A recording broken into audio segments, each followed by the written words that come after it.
Hello everyone, my name is Uzair Sumra and today I'll be talking about women's portrayal in anime and manga. So the question that I'll be trying to answer in this video is, what do the portrayal of women in anime and manga as a form of popular culture reveal about the role of women in Japanese society today? So in order to understand the connection between Japanese animation as a form of popular culture and its link to its society, it is important to consider the meaning of these terms and how they relate to each other. Anime is simply Japanese animation created by computer or hand. Anime is a global phenomenon and is often thought to have originated in the earlier 20th century. It started gaining popularity in the late 1980s with TV shows such as the Astro Boy, Gundam, etc. The popularity of anime increased over time, and in recent times there has been a huge expansion of cultural exchange between Japan and countries, not only in Asia but also globally. While on the other hand, manga is basically Japanese comic books. The art in manga has a very definite look to it and is often referred to as manga style. The word manga can be translated as humorous pictures. Manga became very popular in the early 20th century around the world.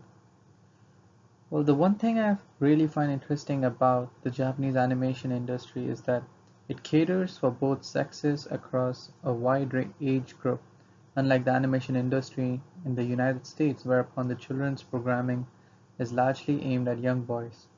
Japanese animation makes it possible to gain an insight into the role of women in society because both sexes' views are represented.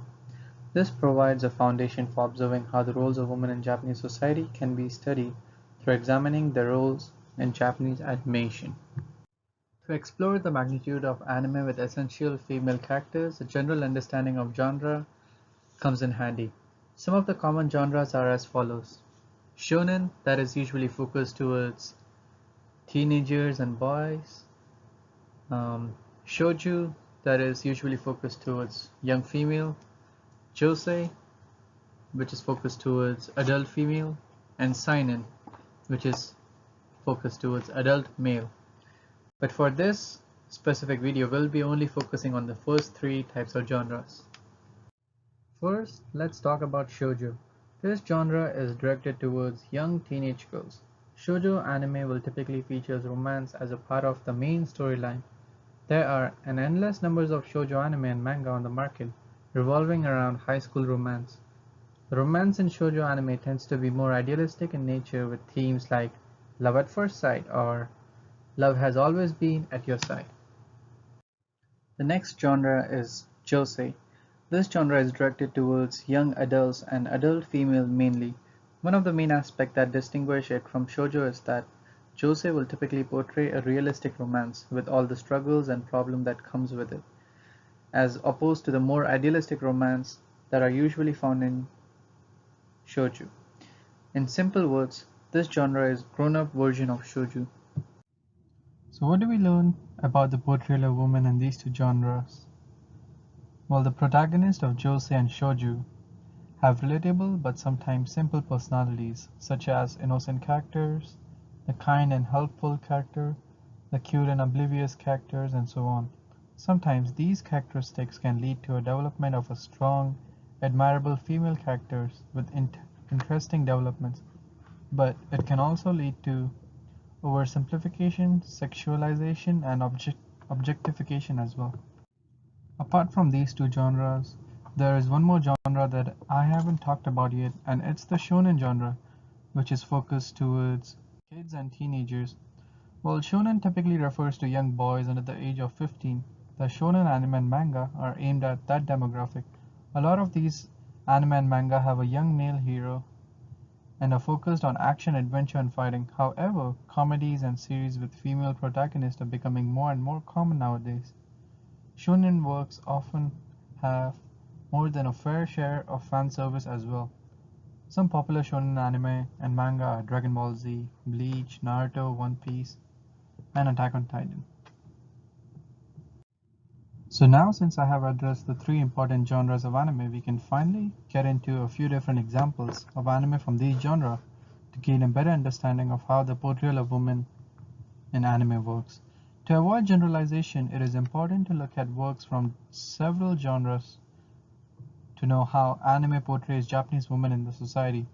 To observe the role of women as portrayed in anime with a female specific target audience, Komodo no Omocha will be used to analyze. To see how women are being represented in anime that is targeted at a male demographic, Dragon Ball Z will be the form or basis of analysis. Finally, a movie made by Japan's most respected and successful animation studio, Studio Ghibli, will be analyzed, and the name of the film is Princess Mononoke.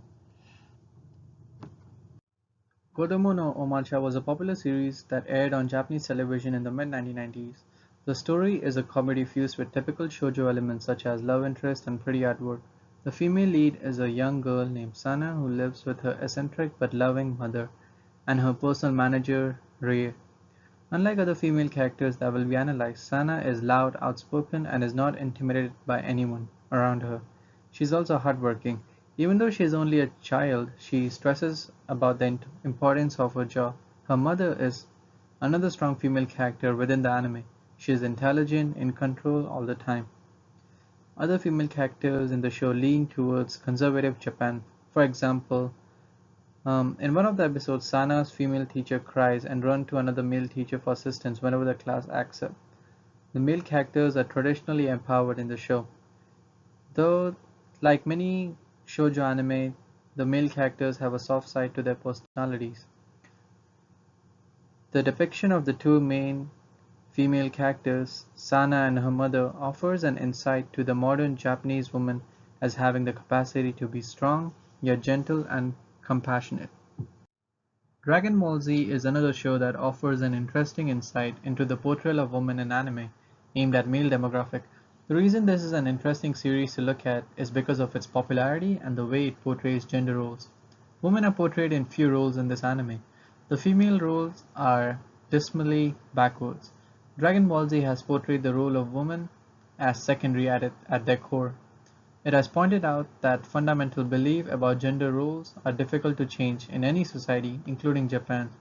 The show is very male-centric, emphasizing strength, discipline, and hard work as the key to being successful in the world.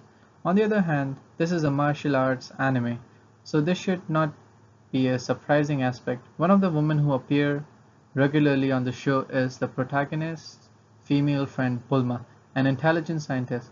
Bulma is gifted inventor and often creates something that will aid her group of friends in whatever situation they are in. Bulma is portrayed as confident, intelligent woman who, while not of equal status, remains an important part of the team. However, whenever she is put into position of danger, she falls into the damsel in distress stereotype, all too common in male-oriented anime. She is also rescued by some characters at some point. This is also a good example of what Eri Izawa determines as unequal relationship genre, which women are second to men in a world dominated by patriarchy. The final movie that will be taken into consideration is Princess Mononoke. It grossed approximately 150 million US dollars at the box office, which was only beaten by Titanic. In Princess Mononoke, the story centers on three principal characters: San the Wolf Princess, Lady Boshi, and the Prince Ashitaka. One of the interesting strengths of this film is the way in which the opposing characters San and Lady Boshi are portrayed. Both are strong and powerful women, sure of themselves and the world. San is a strong female character who follows a more natural way of life, as opposed to the entrepreneurial mindset of Lady Boshi. San is dedicated to preserving the forest and the creatures that dwell within. Miyazaki is portraying the capacity of women to be strong, competent, and successful. San represents the capacity of the woman to be strong in the dwelling of the traditional nature, while Lady Ibushi is an example of how women can be successful and entrepreneurial in the face of modernization. So from these three examples, it's easy to see these reflections on the role of women are present in contemporary Japanese society. The roles of women in anime such as Kodomo no Omocha gives girl a role model, and Studio Ghibli films have portrayed women as equal, confident, and able to take charge in their lives.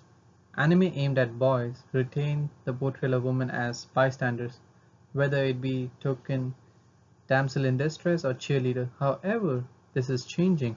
Japanese animation aimed at boys has begun to portray women beyond these traditional stereotypes. In conclusion, many female characters in anime conform to the stereotypes of women's place in the society, usually taking care of domestic chores, while the male lead can take on the role of the salaryman, just getting home from a long day at work. But it is also equally important not to overgeneralize and recognize that there are a significant number of anime with strong-willed female characters who refuse to conform and instead push in order to obtain their own dreams and goals. So, while women do not have the true equality in Japanese society, something that is mirrored in women's role in anime, they are not subordinate and continue to exhibit agency and an ability to choose their own future. Thank you.